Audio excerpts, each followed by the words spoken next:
Hello, Voices of Wrestling listener. Dave Ryan here. Have you ever wondered to yourself how many hidden gems are hidden away inside the last years of World Championship Wrestling? Have you ever asked yourself how many tenuous gags can be made about the name Mike Enos? And have you ever thought about what it sounds like for two Irishmen to interpret a very chaotic company through its B show? The answers to all this and more are just a click away. Check out Days of Thunder every second Thursday on the Voices of Wrestling podcast network.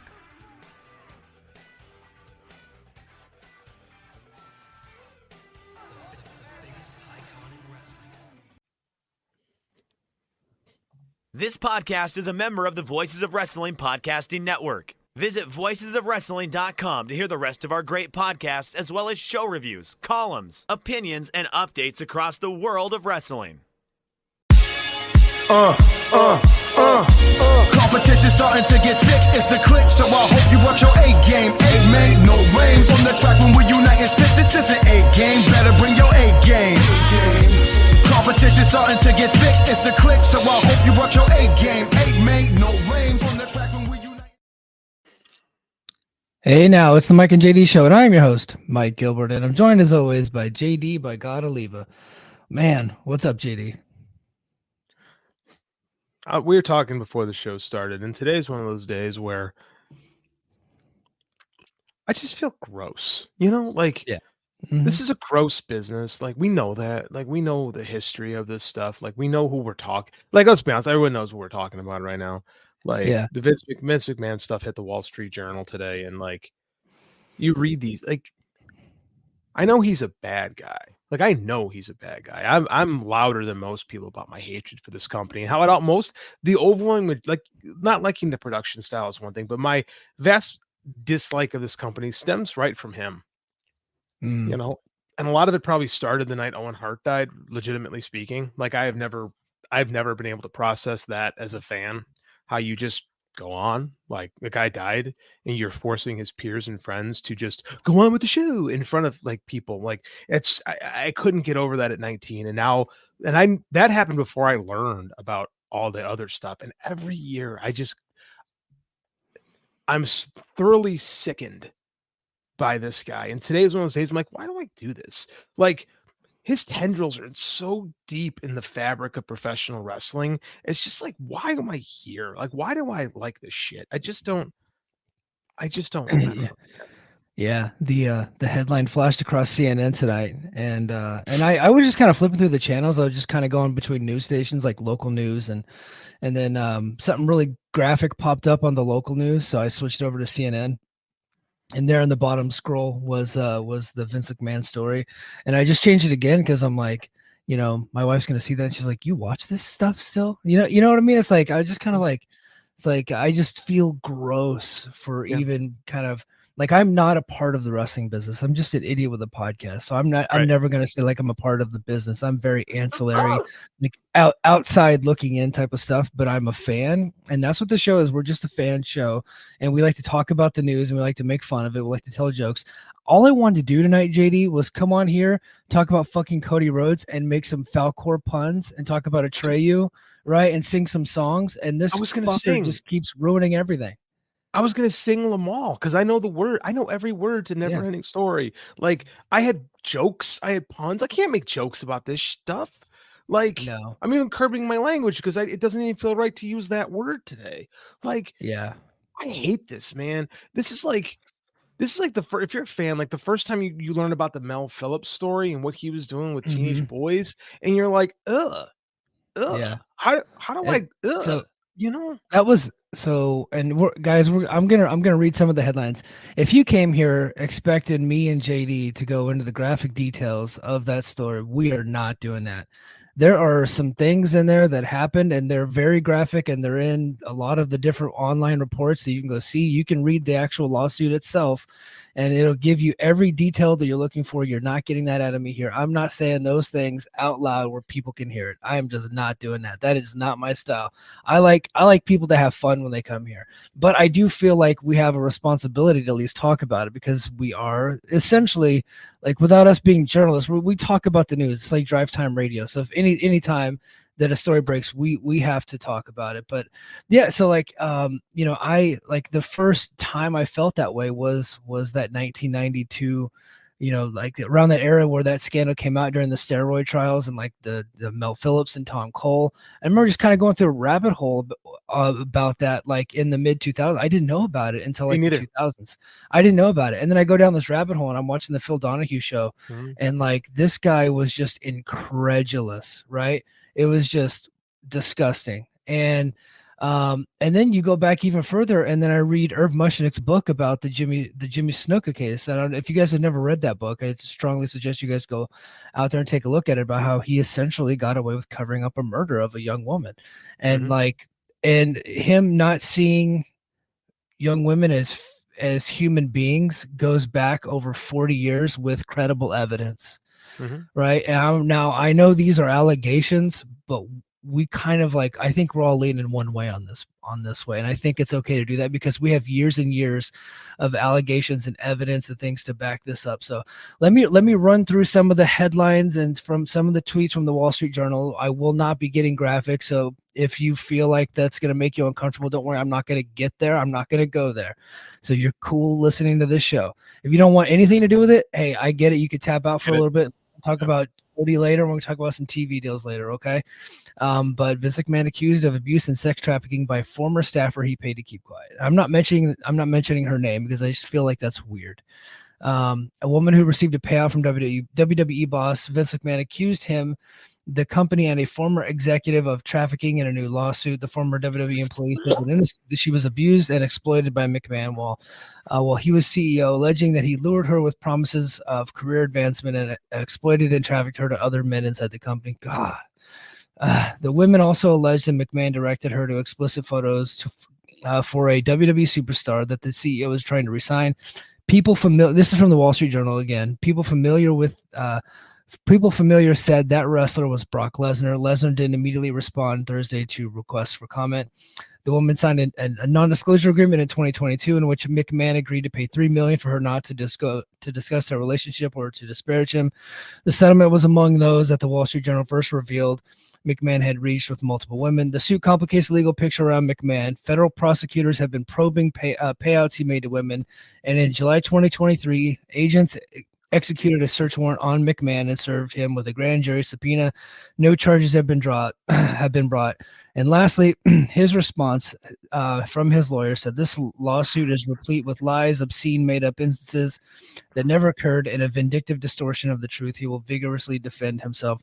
One thing that I did not put in that note that I think is also a part of the story is that he agreed to pay that $3 million, paid $1 million of it, and then reneged on the rest of the payments. So that just goes to show you the way he treats people as subhuman.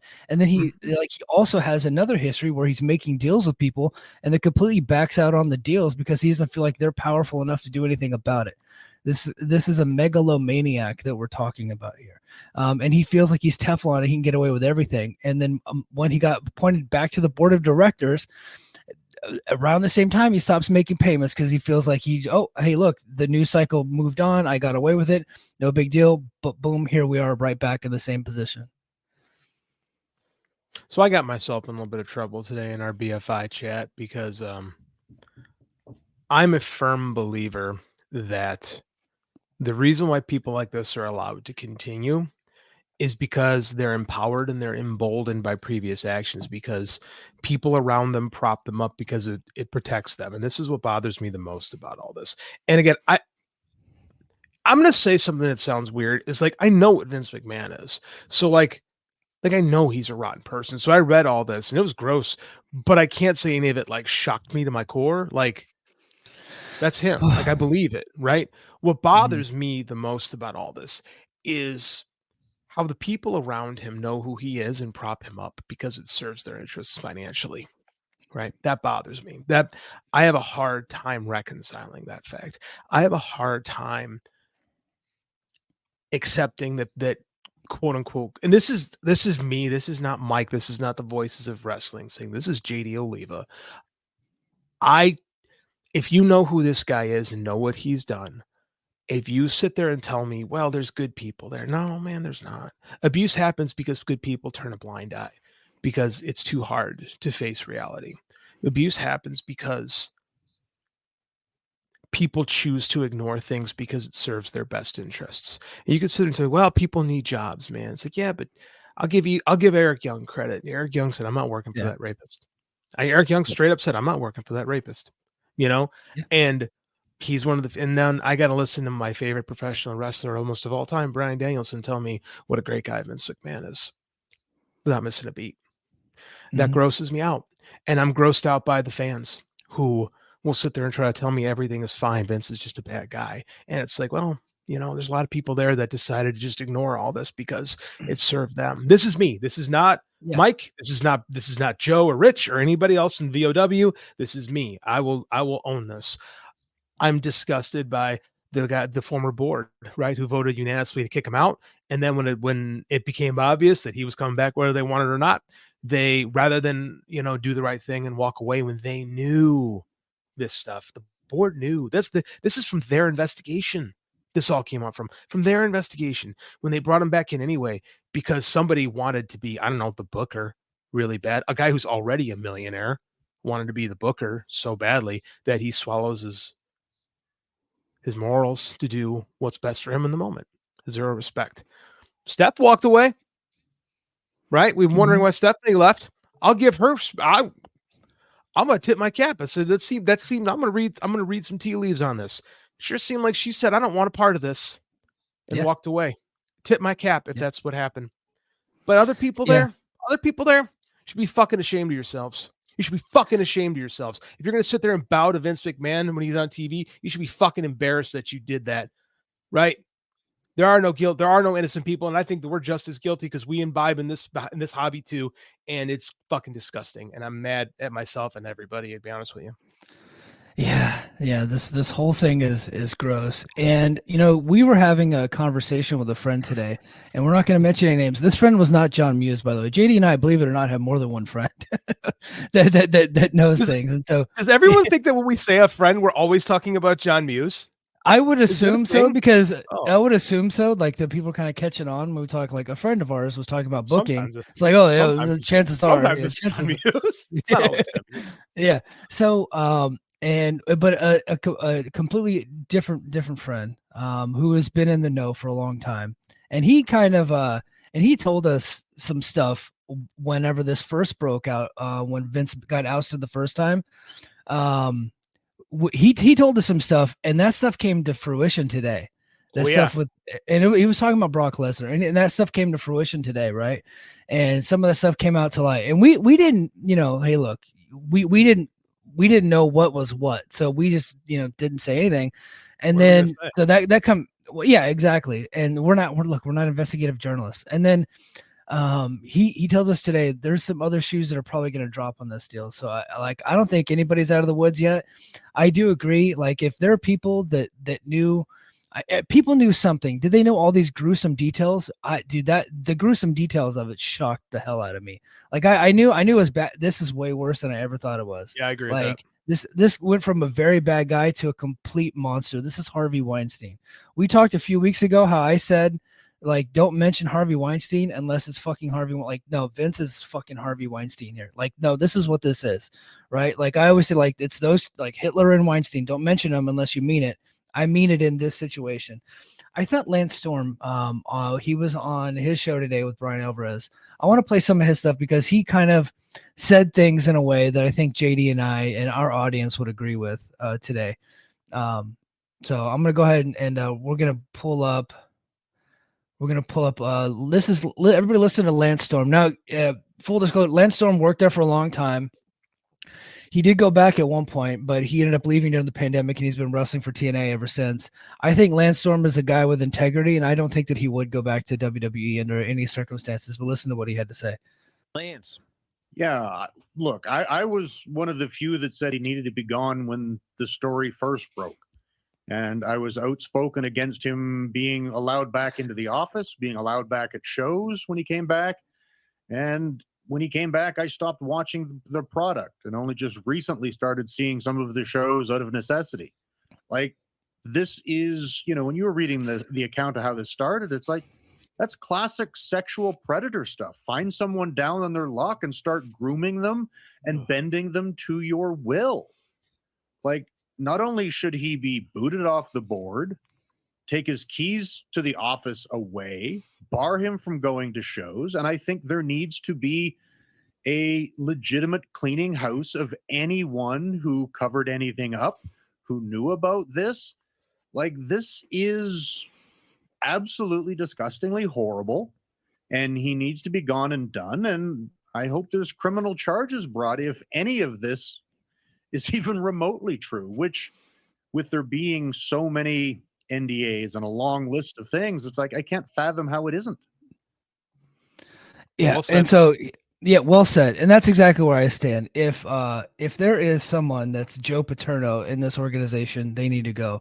Sounds like there might be multiple Joe Paternos. Now, I'm not willing to accuse anybody directly, because accusing someone of being complicit with sex trafficking, that's a huge fucking accusation. But what I will say, an investigation needs to be done. I want to know who knew what and when and how much they knew.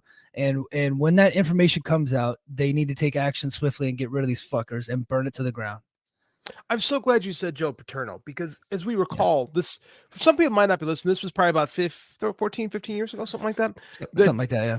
Yeah, Joe Paterno wasn't the one who was doing all the abuse at Penn State. It was Jerry Sandusky. Right. But Joe Paterno didn't need to know. They all knew something was up with that guy, but they let it just slide because he's a good coach, and we're just gonna ignore it. And that's how I feel about this situation. Is Joe Paterno is perfect way, because Joe Paterno, his entire legacy turned to shit because it was too inconvenient to face the truth. Yeah. Right. And that's, again, Joe Paterno never touched, as far as we know, ever touched anybody. Jerry Sandusky did a lot. And what made Joe Paterno just as guilty. And I'm again, we had people in the chat say you're wrong with this. I say people who I said, and I stand by this, that if you willfully ignore abuse, you're just as bad. Right? I believe that. I could be wrong. I'm not saying you have to freaking believe what I believe. I say if I'm a teacher, right? If I go to work every day and I know one of my colleagues is touching a kid, as in one mandated court reporter, if I don't say anything, like what am I? Because I like my job and I don't want to stir the pot. Like what kind of person does that make me? Yeah. And I agree with you, and I'm with you on that. I'm someone that has had bystander intervention training, right? I'm very well versed in these situations. I know how to get people out of these situations. I'm trained in all of this stuff, and I've been doing it for a long time, right? I would like for people to be as brave as me in those situations, and not everybody is. And I hope that they will become that way. And I think there is an opportunity here for people to kind of turn some shit around, say what you know, do what you can. You know, there's only one way that this ends amicably for everybody. And we all know what way that is. And I don't want to get kicked off of YouTube before I say it, but I've said it in several different text chains. And I think everybody knows exactly how to get rid of Vince McMahon good and gone forever. There's only one real way. And that's the best way to handle the situation. Look, they used to get shit done in the 60s, right? And I'm just saying, they don't, we need a little bit of that these days. I'm about to get real fucking furious, but I don't want to I'm trying to say something without actually getting in trouble, but I think everybody knows where I'm going with this. Mafia wasn't all bad. Yeah. I have to make light of things because that's the way I handle things. Yeah, that's the only way I can process. That's the only way like, not to process stuff. When my mom died, I remember we had a meeting with the funeral director, and I was 21. And they talked to my dad, said it was going to be $5,000 to rent the casket. I remember saying, $5,000 to rent a casket? I looked at my dad and I said, well, we can't put her in a lawn chair. And it cut the tension. I mean, that's a horrible thing to say about your freshly dead mom. Yeah. But I mean, one, she would appreciate it. Two, that's just how my fucked up brain works. I have to make jokes. Yeah, no, I'm the same way. When my mom died, I remember I took my dad to we just went to the gas station to go get some like snacks and sodas and stuff like that. And he was paying, and the guy looked at him and he goes, this was like literally the day after. And they go, hey, do you want a bag? And he goes, no, thanks. I married one. And he had been saying that joke for decades at this point. and it was just like a joke that he just automatically thought to say. Reflex. And every time he would say it, my mom would smack him in the arm. That was kind of like their thing. And then he said it again. Then he looked at me and goes, I'm sorry, son. I was like, Dad, what are you doing? I was like, and then we just kind of had a good laugh because of, that we missed her. She would have been there for that moment to smack him right on his arm as he said that. But I feel that, brother. Yeah, I feel that. But that's just, I don't think you and I could process this stuff any other way but make a couple of snide remarks. Old A in the chat has a nice remark. It says Nick Hausman. Pull that up real quick. That's funny. Yeah. I think we do need to get into this. Yeah, Nick Hausman is busy attending the Royal Rumble. By the way, don't be surprised if that presser doesn't happen this weekend. It's so funny that Nick Hausman was so willing to compare people to Harvey Weinstein until Harvey Weinstein actually shows his face. And then we're quiet. Speaking of pieces of shit, I have no respect for. Yeah. Oh God, what a loser that guy is. And you know what? And it makes him even, now this stuff that's come out with Vince, it doesn't excuse that Jericho might have actually done something, but now no one's ever no one's ever going to focus on that again. No one's ever going to believe a word that Nick Hausman just said. Oh no. And he just got fired from his podcast, that podcast where he said all this stuff on. Conrad fired his ass. Well, of course he said he stepped down, but is what it is. But say what you want about Conrad, he's not dumb. Like, you can't just go accusing people unless the Wall Street Journal publishes a piece like today, and then you can discuss those things if you want. I don't know, man. Well, what the Wall Street Journal did today, and I want everybody to make note of it. That's called journalism. That's called investigative journalism. That's called, doing interviews and getting sources on and off the record and getting the files to where you can actually look at the actual data and putting like a well thought out, well sourced story, unlike what Nick Hausman did, was go on his dumb shithead podcast and accuse somebody of being a Harvey Weinstein, when in fact we got a Harvey Weinstein that currently employs his best friend CM Punk. Boy, that guy was certainly all full of morality until he got mad at I don't know, man. It's so the loudest barkers are typically, they're the worst. And you know what, dude? And I get it. Lots of money is at stake. I'm not a person that's driven by a ton of money. If people want to give me some more money, I would love that. I just don't think I got it in me to sell my soul like that. And there's gonna be a lot of times. Mike and JD show. Yeah, Mike and JD show. There's gonna be there's gonna be a lot of times in our lives where we're faced with a crossroads where we got to choose dignity or money, right? And a lot of times we choose money, right? And there's been times in my military career where I just swallowed my pride and I had to eat shit. But in this instance, where I will never turn a blind eye when someone's blatantly committing crimes, blatantly committing trafficking, blatantly, like, I just don't have that in me. So I just having a hard time trying to sympathize, empathize, and rationalize with the people that seem to be okay with it, that went along with the stuff that Vince McMahon was doing for a long time. And that's where JD was coming from earlier today. It's like, I just can't fathom it because I just don't have that in me to overlook stuff like that. I don't either.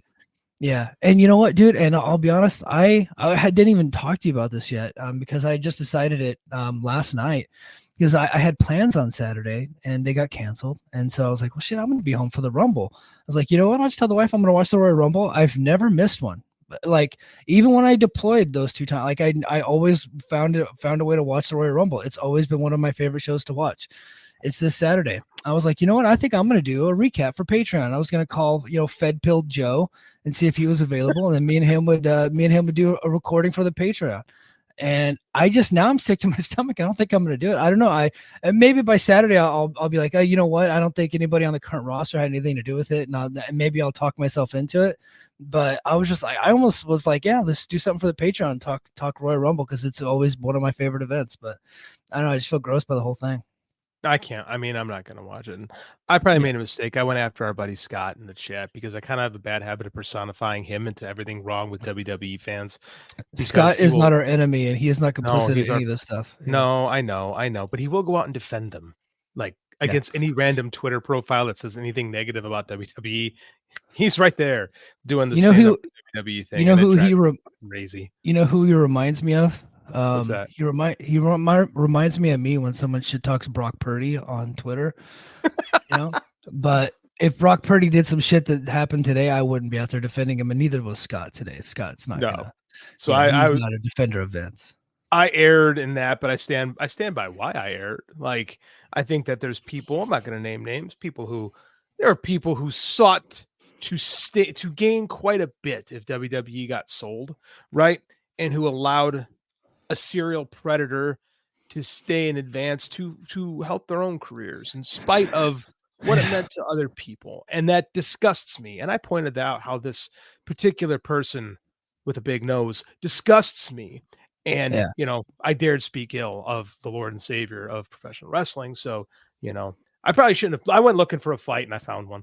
So that's bad. That's bad on me. But I was just so angry. And again, I'm not angry with Vince because it's that scorpion, the scorpion and the frog, right? Yeah. Yep. Yeah. The scorpion, the frog, that scorpion's going to sting you, right? When I was a kid, my dad used to tell us that parable all the time. The story, for those of you who might not know, Scorpion the frog, farmer has to go across the river, or a frog has to go across the river, right? And the scorpion says, I need a ride. And the frog goes, you're going to sting me. And the scorpion, swear to God, bro, I'm not going to sting you. The frog goes, okay. So the frog gets on the scorpion gets on the frog. They're going across the river. Halfway through, the frog's legs go numb. He goes, why did you sting me? And the scorpion goes, you knew what I was when I started this journey. Yeah. Right. When I was a kid, I used to get so mad at my dad when he would tell me that, because I'd be like, why would the frog be so stupid? And it used to make me angry because he would say this over and over again. I'm like, anyone who willingly allows themselves to have this happen to them is a moron. And the older I've gotten, the more I'm like, you know what? There's 100% right of a parable, because people let themselves get stung by these scorpions all the time for various reasons. And a lot of them are financially motivated.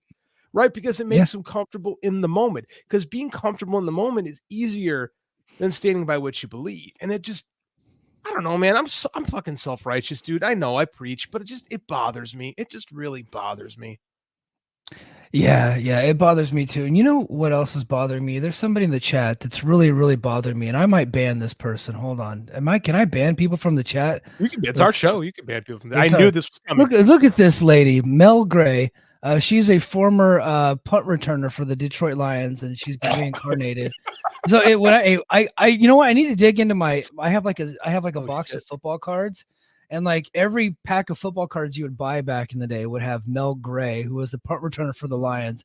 And sure enough, there is an actual Mel Gray in real life in Fight Game Media. And her name is Mel Gray, and she happens to be a Lions fan, even though I think she lives in Washington, which is I don't know. That's a little suspect to me, but she's been talking shit to me for all week because she thinks that the Detroit Lions, I can't even say it with a straight face, Detroit Lions beat San Francisco. No, so that's not even something that's ever going to happen. I can't even get the words out, but Mel, I see you, and the Lions are going down. You and John Muse can cry together after the game's over. I think John Muse is such an abused Lions fan over there. It's like he just fully every time we talk to him about football, he just fully expects the Lions to implode at any moment. He's almost been in disbelief the entire season. If he loses, he's like, I knew it was going to happen. He reminds me a lot of my Cub fan friends from back in the day who just refused to believe the Cubs were going to win the World Series until they did. I like that. Mel, thanks for coming on. Mel's got a great show, Power Bombshells on YouTube. Power Bombshells. Yep, this Sunday. Mel lives. She lives in Detroit. She lives in She's Detroit. A Seahawks fan. She's a Seahawks, so she's double enemy. But Mel, put the time that Power Bombshells comes on. Fan? I don't know. I didn't even know they started a team. Seahawks. That's shocking to me. All right, hey, I'm a Bears fan, dude. I know all about misery and being irrelevant. Yeah. So we got some questions, and so have they talked about the Brock Lesnar part yet? You know what, Brock Lesnar. I did talk about Brock Lesnar. Brief summary. I'm not going to get into the details of it, but as of this point, Brock Lesnar is not being accused of actually acting on anything. So there's no real serious allegations, and in fact, his name wasn't even brought up in the lawsuit. So I don't think anything's happening with Lesnar until there's more information, honestly. So, right. But I read what the accusation was, and the accusation was he was disgusting over a text message. Back and forth with this person. So I don't know if there's going to be anything there, but if he's a big part of this, he can eat shit too. Yeah. And so let's see. JD's right. Makes me sick to think everybody knew. I hate to think that John Cena is a hero and a good person, but probably still knew about this and didn't step up. Look, we don't want to go throwing around accusations towards people, but here's what I'll say. And I don't want to cast stones at anybody because you don't know what people actually know. But we all know what Vince is at this point. Like if these allegations today did not just drive that home, before maybe had a little bit of plausible deniability. And when someone's your friend, you try to believe them and you try to support them, right? Mhm. Even when shit gets tough, you try your best. At this point, if people like Cena and The Rock and Austin and even Punk and anybody like Jericho and Mick Foley and all these people that go out there and they defend Vince and they say, well, he's always been good to me, blah, blah, blah. At this point, I have zero respect for you as a human being. If you can't find it in your heart to come out against this guy the way that Lance Storm just did, a former employee of his, I just don't have any respect for you at all. And in fact, if you continue to come out and compliment this guy, I'm gonna think maybe he has dirt on you. That's like, and I am susceptible to stuff like that, to conspiracies.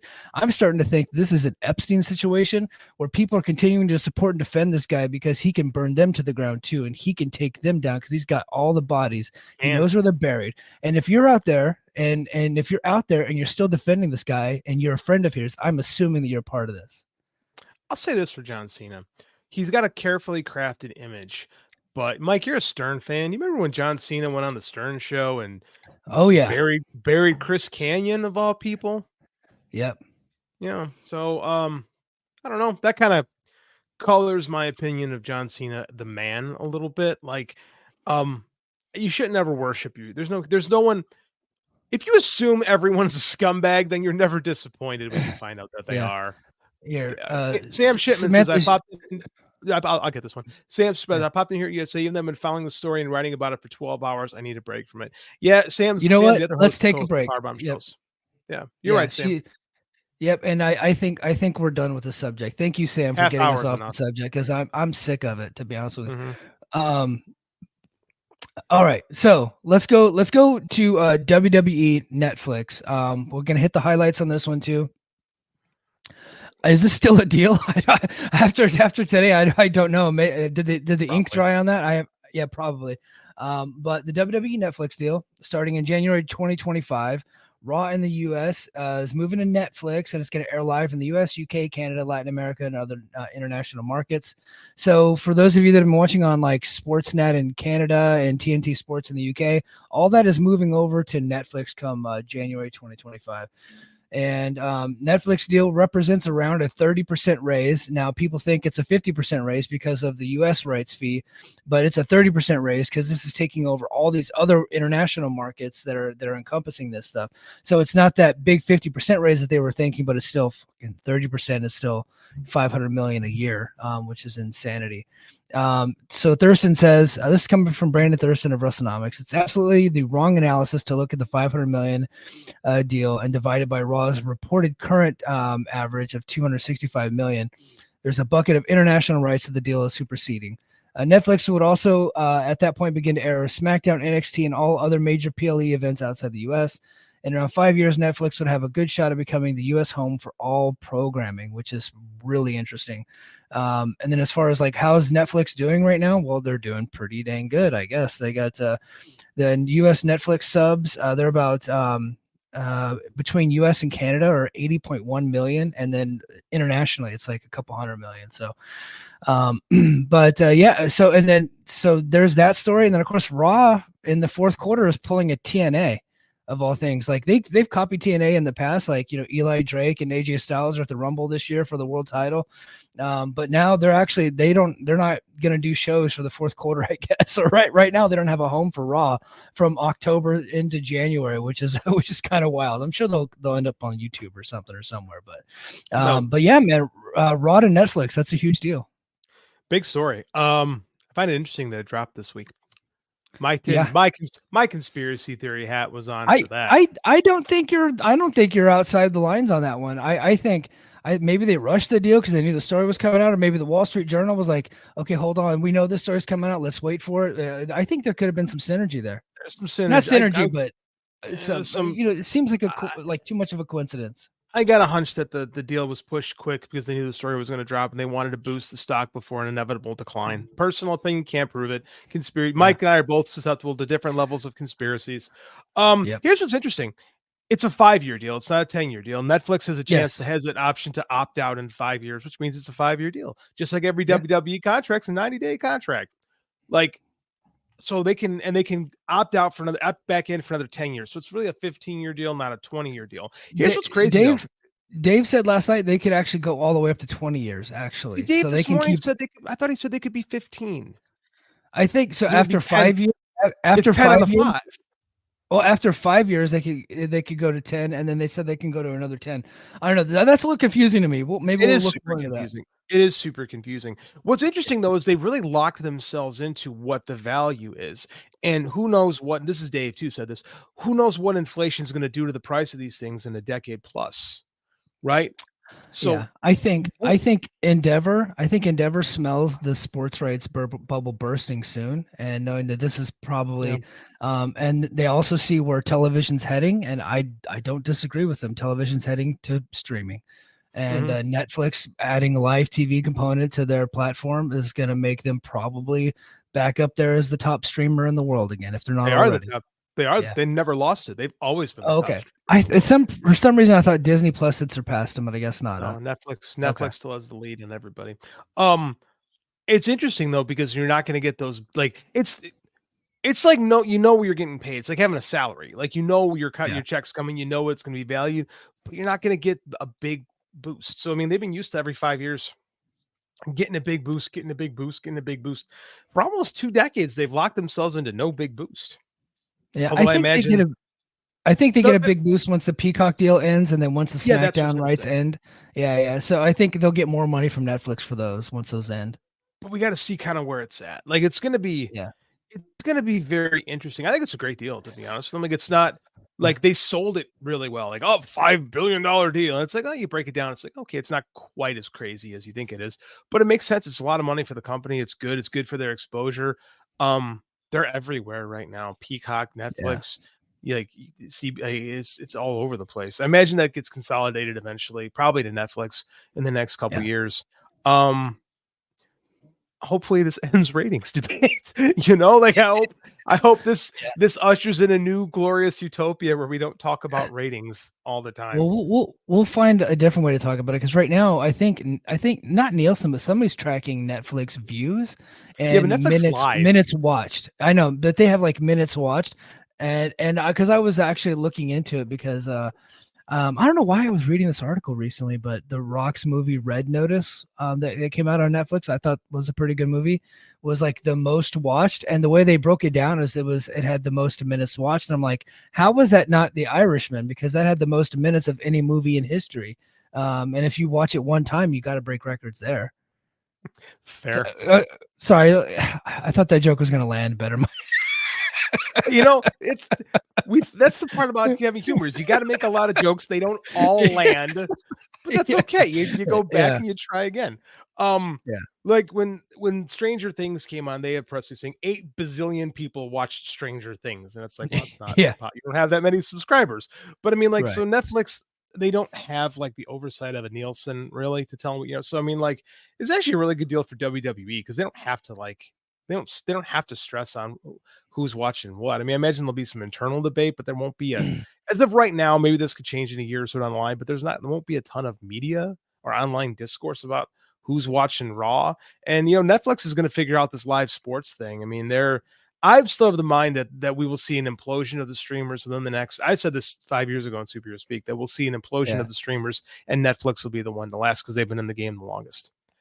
And they didn't go crazy till now. Like everybody was over the last 3-4 years, everybody's been super investing in building up your streaming, and Netflix just kind of laid back and just worried about original programming. Now, when everybody else is kind of starting to feel the pinch, now they're like, okay, now we go in on live sports. And Rich and Joe said something interesting too about Netflix artificially having raised the ceiling on these sports media rights to force everyone else to have to pony up. So that could have been a game that they played too. I don't know.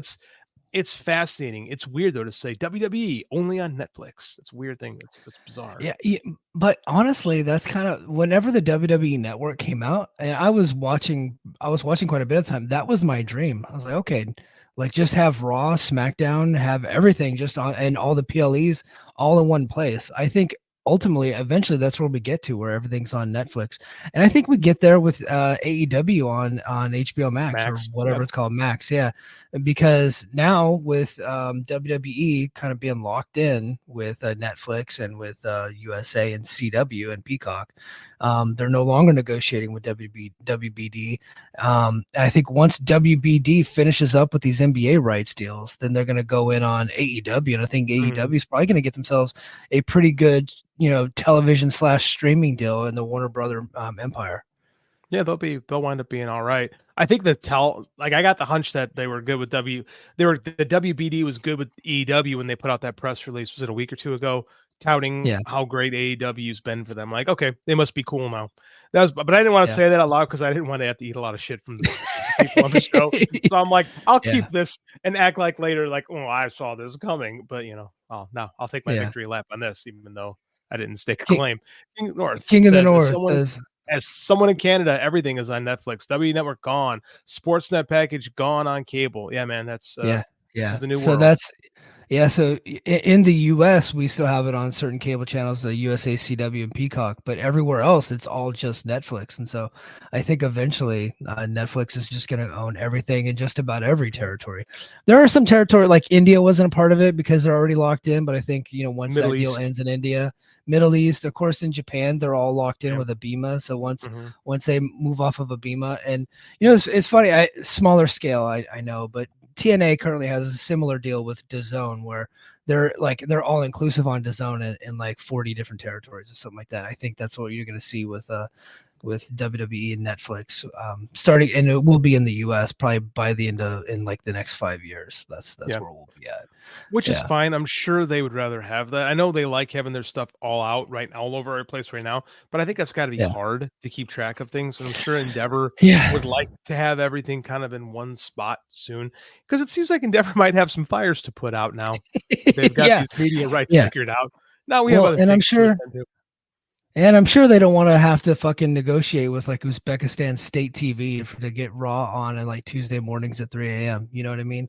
Yeah. Like, I feel like it's like, oh, if we can just get like one check from everybody, I think that would be the easiest way to go.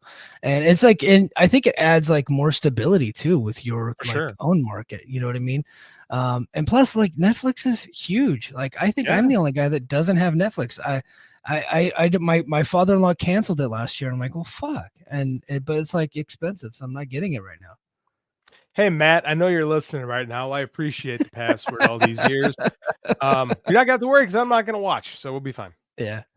The last time I'm probably I'm going to be done with my cable package soon. I'm going to be canceling it again, so maybe I'll pick up Netflix when Stranger Things comes out again. But I will get it when Stranger Things comes back because I got to know how it ends.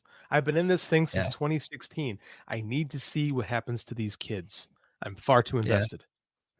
The letter A says India deal will expire in December of 2026. Oh, okay. Yeah. So maybe by the end of, then they'll probably be moving over to Netflix. Sorry. And then, Tactical Playmaker, I believe this is Nonzo. Is TNA making any money from DAZN? I have no idea. I mean, I don't think they're getting it for free. So, and as JD Oliva likes to say, some money is better than no money. And so that's probably what they were getting before they had the DAZN deal. So, and TGV says, in Australia, WWE is locked into Murdoch News controlled Foxtel until at least the end of 2027.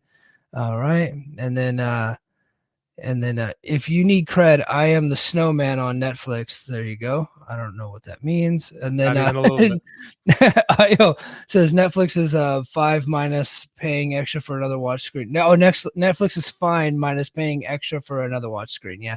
So maybe me and a buddy will go in on that deal. But yeah, so I I think this is nothing but a huge victory for them. And now it got lost in all the news with Vince, but that was originally the top story because we like to talk about TV rights on this show. At the same time, they actually announced that The Rock was added to the TKO board. And I don't care.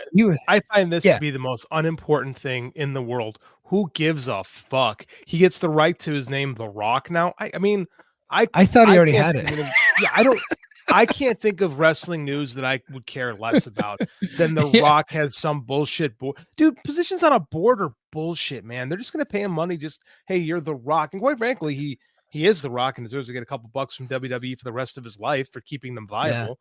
So it's like, I don't know, whatever. And they made his daughter the GM on NXT. It's like, oh, who fucking cares? Yeah. Well, I think people naturally thought that The Rock was on the board, that he would be wrestling at WrestleMania and be a part of the UFC. Look, when Endeavor bought the UFC, they actually, because they had so many clients that they were agents of, like next thing you know, like Conan O'Brien has stock in UFC, like all like Mark Wahlberg, like all the it was like 0.000 whatever, but a lot of their celebrity clients all got shares in their new company. And I just took it as one of the, like, he's not going to have any decision-making power. They gave him $30 million and, which is great. Like he needs it, but that was about it. Get Lost says The Rock is very good PR and they could use it right now. He is good PR, but not anymore. That PR news is down the toilet. Nobody cares. Vince is Vince. And that is yesterday's news, man. The news cycle moves fast. Yeah. He was good the day of. I watched him on ESPN First Take. He was good on that show. But yeah, he is The Rock. Need The Rock EVP gimmick like the Young Bucks booking themselves Mania main event. Okay. All right. That might happen anyway. Yeah. All right. So I found this one, and I think we're gonna close the show on this because we're gonna take some time with this one. Misinformation leaks to one Sports Illustrated's Justin Barrasso. Okay, first of all, Sports Illustrated just last week fired everybody, and they didn't fucking fire this idiot. I would have assumed that this guy, he must be doing this for free in order for him to continue to write his shitty little column. But anyway, would it surprise you? Yeah.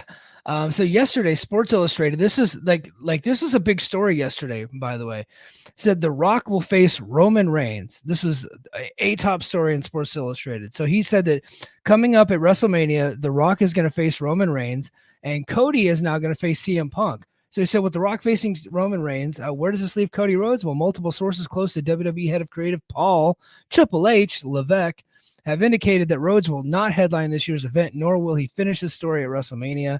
But there is still a new chapter to write with a marquee matchup to be had against CM Punk. He also goes on to state that Gunther will win the Royal Rumble and challenge Seth Rollins. These are very specific things. And then today, so yesterday, when we texted our friend who shall remain nameless, what did he say about Cody and Cody and CM Punk? Twas bullshit. Twas bullshit. So we heard it was bullshit. And then, as it turns out, today Barrasso retracted the story and is now predicting that Cody is on track to win the Rumble and finish the story at WrestleMania. He also stated it's possible The Rock waits for the Netflix deal to start to challenge Roman and at Mania in front of a live worldwide audience. And he goes on to state, and I quote, "I reported spoilers for Sports Illustrated yesterday regarding the Royal Rumble and WrestleMania 40. I reported what was detailed to me by previously reliable sources." Kevin Patrick. It appears to be that this was a deliberate attempt at misinformation or misinformation that is being spread through WWE itself. I apologize for the errors in yesterday's report. When posting these reports, the entirety of the information needs to be accurate. Is WWE trying to plug some leaks? And is it weird that Kevin Patrick got fired on the same day? It's weird. Is that just me connecting dots here? One, I don't think Kevin Patrick was very good at his job. So no, he wasn't. It's an interesting coincidence. That being said, how do you know this isn't misinformation? WWE's been doing this for decades. Like, I mean, I still, until I'm shown differently, why wouldn't the main event of WrestleMania be The Rock and Roman Reigns? That's the biggest match the company can put out. I'm sorry. Yeah, it is. And I'm not going to believe otherwise until I'm proven wrong. And well, I'm not going to watch the show anyway, so it doesn't matter. I don't know. I didn't seem, I'll say this, Cody is not as hot as he was a year ago. No, he's still pretty Still hot. Not as hot as he's he still was a year hot. ago. They could heat him up though. Like he's not that far off. And that segment he had with CM Punk this past Monday was pretty good. That's not Yeah, bad. somebody did me a favor by releasing just that segment of Raw on Twitter, the whole 13-minute thing, and I was like, hey, got what I need, buddy. That was great. But yeah, so they do this every year, and I did. So we were in our little group chat, and someone's like, I don't think any of that's true. I think it might be bullshit. And we're like, but it's Sports Illustrated. When Barrasso gets a story about WWE, it's usually like it might as well be coming from like Nick Khan himself, right? Because they use Sports Illustrated. Like Sports Illustrated stopped being journalism a long time ago. That's why they just fucking fired everybody. Nobody reads it. But when Barrasso reports stuff, it's just because it's like what we've accused the media of being before as just PR. It was like essentially a PR release. So I thought, okay, maybe they want this stuff out there. I think maybe somebody with like a gambling problem wanted this stuff out there just to get the odds up on Roman and down on Cody, so he can actually put a bet on Cody and be able to win. I don't know. And WWE is a part of the whole gambling system now too. So which is weird. Gambling on pro wrestling is something I'll never understand. It's like gambling on a movie. I think Frodo's gonna throw the ring in the Mordor. I got $30 on it. Like, have you ever watched Dirty Work with Norm Macdonald and Artie Lang? Oh, it's been a long time, but I saw it a long time ago. So there's a scene in that movie where so Norm Macdonald, his job is to like do dirty deeds and do them cheap. He gets paid to actually go pull. Yeah, he gets paid to go pull pranks on people with his buddy Artie. Well, he gets hired by Chevy Chase, who's got like broken hands and broken wrists because he's got a gambling problem. And in there, he was like talking about all these different failed gambling things. He goes, and then he just goes, and fucking Mr. T, I just couldn't believe it. And he goes, wait a minute. He goes, you bet on the fight in Rocky, and you bet against Rocky. And he goes, it was Mr. T, and he had already won. I remember that line now. That's a good one. So let me counter you with this Barrasso fact. You're neglecting the fact that he's a moron.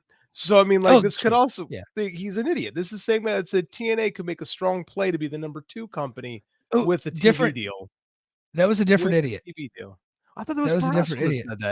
That was Justin LaBar. Oh, I'm sorry. I got my dumb fuck Justin's confused. I'll take the L on that. I'll take the L on that. Yeah. I get the dumb fucks in the wrestling media confused sometimes because they're all such schmucks. Mm-hmm. Yeah. So my bad. Yeah. But I did find that interesting. That they were trying to plug a leak there. It's pretty freaking hilarious. Yeah, it worked because it was all over the place. But look, as you can tell, like Sapp never reported it, Dave never reported it. It never made it to the torch. Like I actually went to check because as I was making the original notes for the show, I actually went to the Observer to pull the notes because they paraphrase them better, I think. So I went to go pull those, and there was nothing to be found on the Observer site at all. And the Observer site is an affiliate of Sports Illustrated. Like they work together. So I was like, I assumed that they would co-sign it, but no, they weren't even co-signing that. So that's how far off this was. Like this is just a guy probably getting something single sourced and then just went out on a limb, and looks like a leak got plugged somewhere at some point. Journalism. Yeah. Single source reporting. Yeah. Dangerous territory. God, we're surrounded by buffoons. I hope that this weekend they actually do have the presser, just so I can get really mad at all these dipshits who don't have a fucking ball in their body. I hate, like, I astound myself with just how much everybody loves their press passes and are so scared that they might not get free tickets to the Royal Rumble. Yeah. I get to play make believe. It's unbelievable. Dude, I remember being on those old Impact press passes, and I remember I was on one for Slammiversary a couple years ago during the pandemic, and it was on Zoom, and they would call on me, but I would ask real questions because I'm like I'm not trained in like being fake on these things. So I like everybody else was like asking questions in character, but I was like I'm just a novice. I didn't know the game, or I'm just too stupid. I don't know what it was, but self-respect. Continue. So they call me in, and of course, every time I'm about to blow someone's mind, I start with a compliment, right? And Gail Kim is on there, and they got Ross Foreman in the background, and I think Chris Sabin was on. No, it was Josh Alexander. Josh Alexander was on, and I told this great story about the time I met Gail's husband, the chef guy, Robert Irvine. I met him in Afghanistan. He was so nice, and I shook his hand. I was like, "Hey, where's Gail?" And he had a good laugh about that. And they go, "Great." And I go, "Hey, when are fans coming back to the arenas?" And they all just looked at me like, and then Ross goes, "We don't know yet."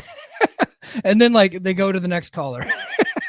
I was like, but that was a big issue at the time. And I was like, it was like 30 minutes into this press pass. I was like guest number 10. Like they're going, like I'm very low on the totem pole. Like they're already going past like WrestleZone and the Miami Herald and all these like legit sites. And here I am from fucking Fight Game with a shitty little Impact podcast. And I go, when are fans coming back? And like, I remember like people DMing me, like, I'm so glad you asked that question. I was like, why the fuck didn't you ask it? That's an easy question to ask. I just don't understand. Because people are worried about losing access. That's what it comes to. Is more than anything, these guys, and I'm not going to bury Sam Roberts because Sam Roberts knows what he is, but he wants access. He wants to be able to have these guys on his show. And Sam Roberts wants to be a part of the show. He likes being on-air talent for them. He doesn't really, he's a comedian. I don't think he considers himself a journalist. But no, 100%. But that's what they want to be. There's not enough people that want to be Dave because being Dave is hard, and Dave faces a lot of criticism. And to Dave's benefit, he didn't give a fuck, right? Yeah. Dave doesn't care. But it's a lot easier to be one of those guys who just wants to be part of the show than it is to ask real questions. And wrestling here's the thing: wrestling people have had this adversarial relationship with their fans and with the media since the existence of it.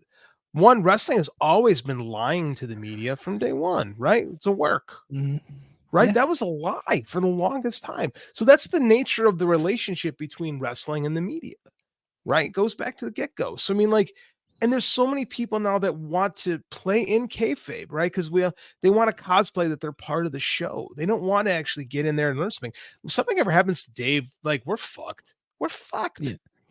Yeah. You know what? And Phil Strum, who I have had many good conversations with in the Fight Game Media group over there, I mean him have DM'd on Twitter. Like he was really the one of the few guys. I think there's a couple other ones in the AEW presser that actually asked tough questions about Jericho. I was like, oh, good.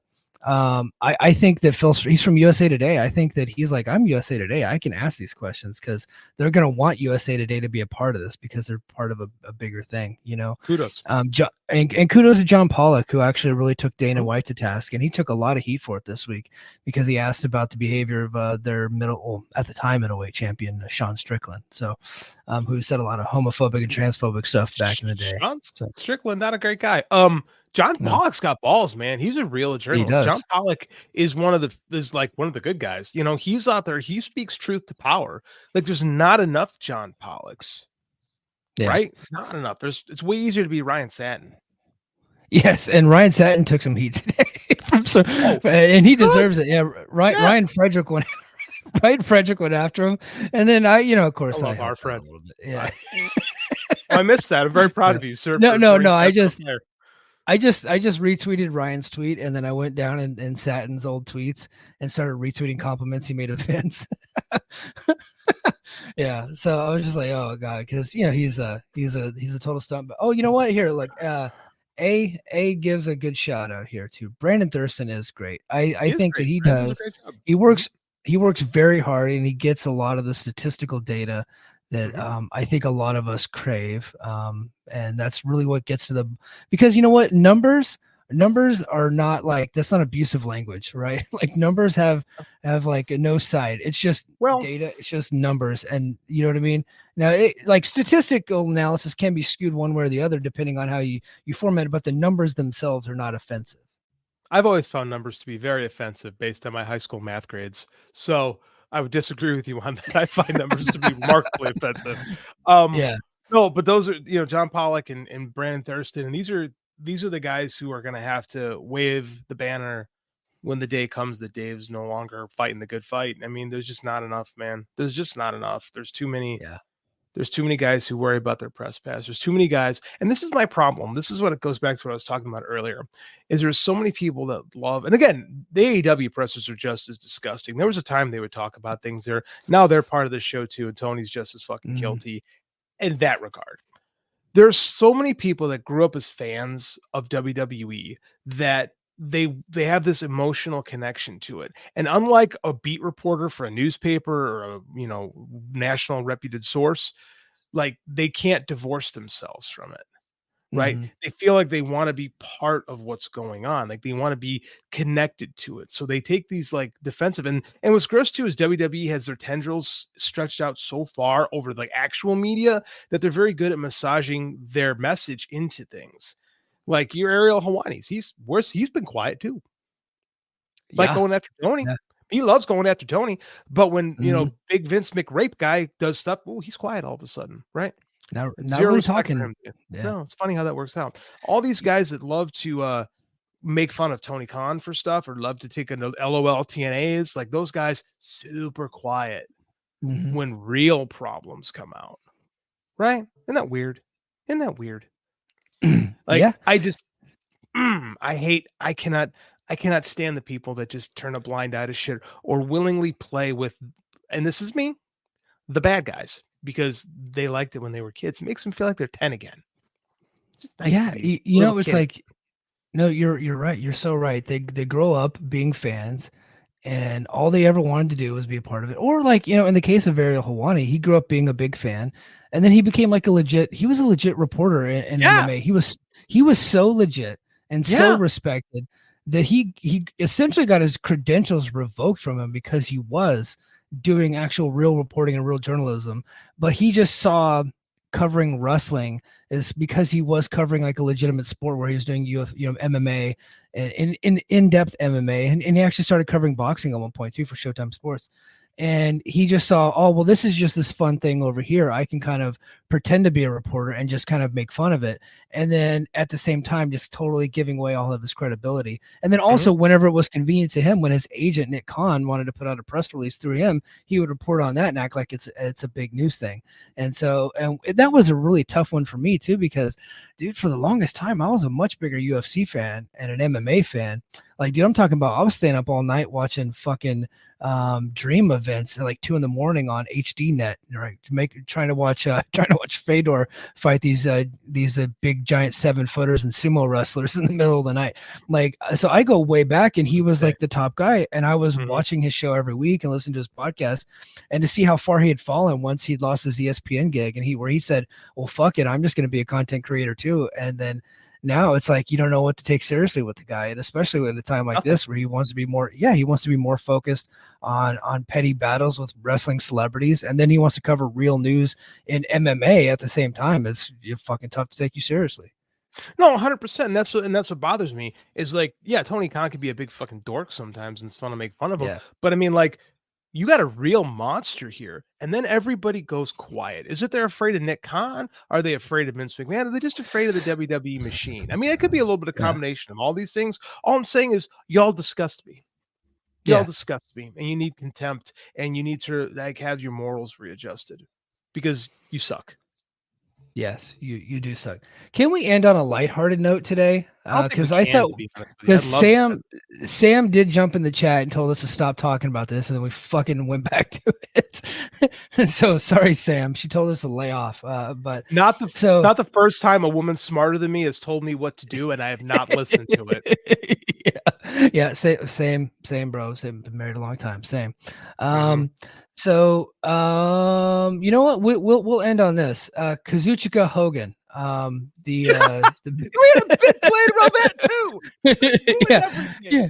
I know, man. Yeah, Kazuchika Hogan. According to the Super J Cast, so I'm going to say this very delicately because I don't want them to think that I'm aggregating their show. I'm not doing that, but you guys talked about it, and we're on the same network, so I'm going to talk about it. Guys.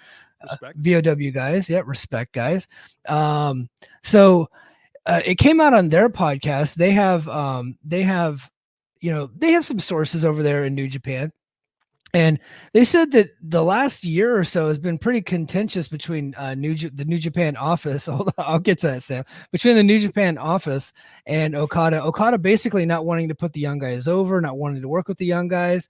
Kind of, it became more of an adversarial relationship, and there's a lot of hurt feelings over the way Okada is leaving. Yeah, to say the least. And like the kid, Joel Namath calling him Kazuchika Hogan, because again, it doesn't work for me, brother. In their defense, it was one of the readers that called him that, and then I almost drove off the side of the road. Yeah. It's still hilarious. I heard it on their show. I couldn't remember who actually said it. Like, it's still funny the fact that Okada just doesn't. That's why the report that came out this week that he's going to go to NXT cracked me up. It's like, you're not going to work with the guys that Shibata's training that can actually work, but you're going to go, risk your life wrestling Gable Steveson or something like that. Like, I'm flabbergasted by this idea. Yeah. Like, I don't know, man. It doesn't, honestly, Okada's not. He's certainly winning a lot of matches for a guy on his way out of the company. He just beat Tanahashi, didn't he? And then I know, they vacated the titles. Yeah. And like, even Hogan lost to Yokozuna on his way out. Yeah. I mean, he had to get salt in his eyes, but he did lose. Yeah. I don't know, man. This that Okada thing seems like it was 10 weeks ago at this point. I know, man. That was going to be one of our top stories. It was going to be one of our top bits. No, bummer. Yeah, bummer. But hey, I didn't want to end on a bummer. Damn, dude. I was trying not to end on You fucked up.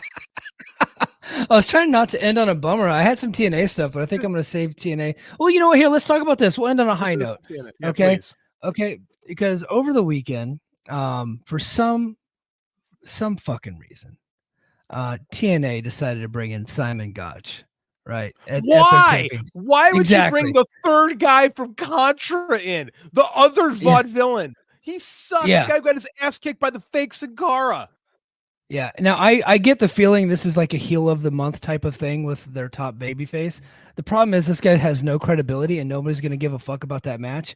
But they totally redeemed themselves tonight when at the end of TNA was over. They did a post-credit scene where it appears, I don't know if they've signed him or they're bringing him in, but Mustafa Ali is coming in along with Nick Nemeth is already apparently a signed talent there.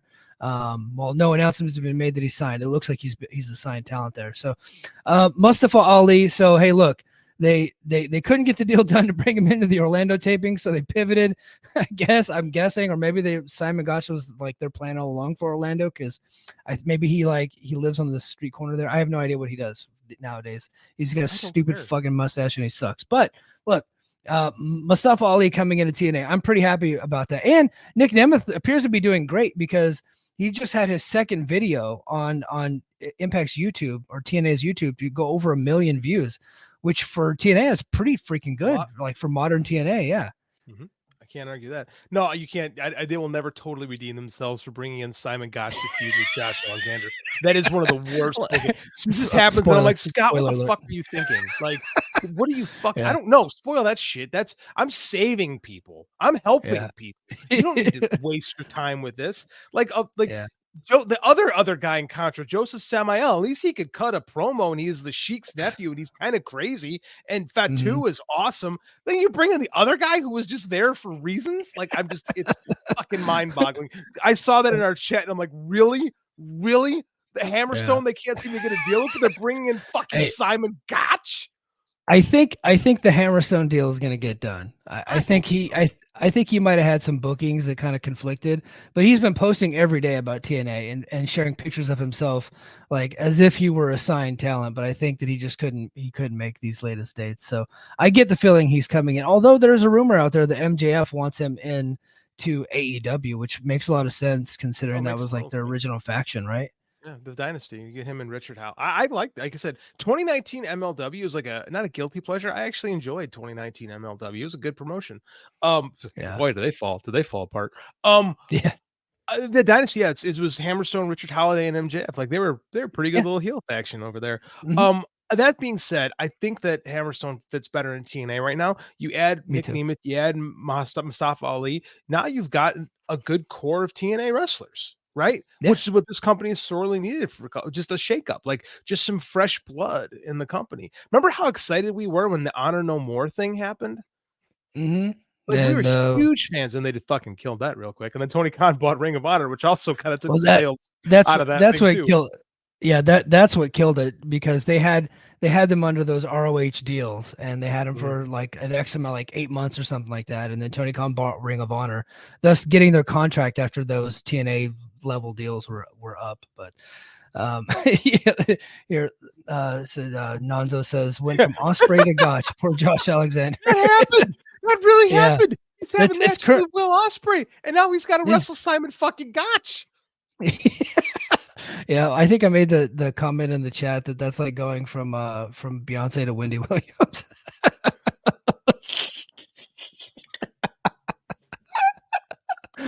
Oh god. Okay, you got it. You won. Okay, yeah. I'm good. I think we'll end on that. I didn't plug the Patreon. Go to Oh. patreon.com/the Mike and JD show. Hey, we got 43 people watching this. 44 now. Can each and every one of you give us a big thumbs up, please? Just give us a big thumbs up. I would greatly appreciate it.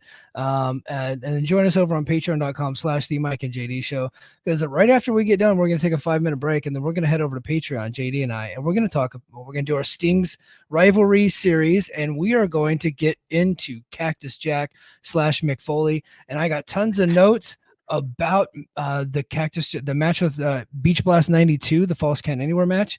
And for you TNA fans, I know you guys missed the old Brace for Impact days with me and JD. We're going to talk about his Lockdown 2009 match between Mick Foley and Sting.